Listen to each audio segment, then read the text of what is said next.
Hi friends, నేను మీ సునీత. ఈరోజు గులివిందల చేపల పులుసు ఎలా పెట్టుకోవాలో చూద్దాం రండి. ఈ చేపల పులుసుకి గులివిందలు తీసుకొని దాన్ని కారము, ఉప్పు, గరం మసాలా వేసి అల్లం వెల్లుల్లి పేస్ట్ వేసి మ్యారినేట్ చేసుకొని పక్కన పెట్టుకోవాలి.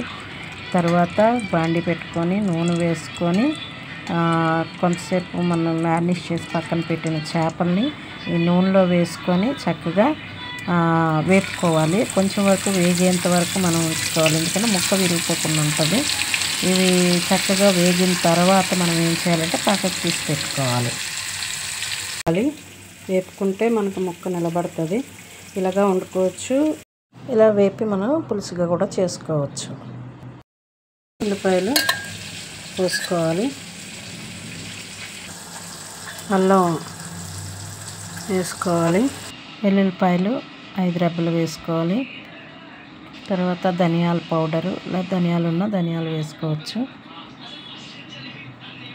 తర్వాత జీలకర్ర కూడా మనం కొంచెం వేసుకోవాలి. తర్వాత గరం మసాలాలో దాల్చిన చెక్క, లవంగాలు, అనాస పువ్వు, గసగసాలు వేసుకొని చక్కగా మిక్సీ చేసుకోవాలి. దీంట్లో ఎండుమిరపకాయలు వేసి మిక్సీ చేసుకున్నా బాగుంటుంది. ఇప్పుడు వేపిన ముక్కలు పక్కకు తీసాం కదా, ఇప్పుడు ఉల్లిపాయలు మనం వేపుకోవాలి. పచ్చిమిరపకాయలు పులుసులో చాలా బాగుంటాయి, ఇలా వేసుకుంటే మంచిది. కొద్దిగా ఉప్పు వేసుకుంటే బ్రౌన్ కలర్లో పులుసు వేగుతాయి. ఉల్లిపాయలు వేగుతాయి.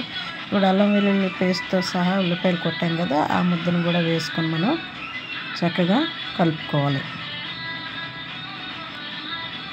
ఇది రెడీ అయింది కనుక ఇది చక్కగా వేపుకోవాలి. కొంచెం పసుపు వేసుకోవాలి. తర్వాత కారం వేసుకొని మనం చింతపండు నానబెట్టుకున్నాం కదండి, ఆ చింతపండు పులుసు మనం వేసుకోవాలి.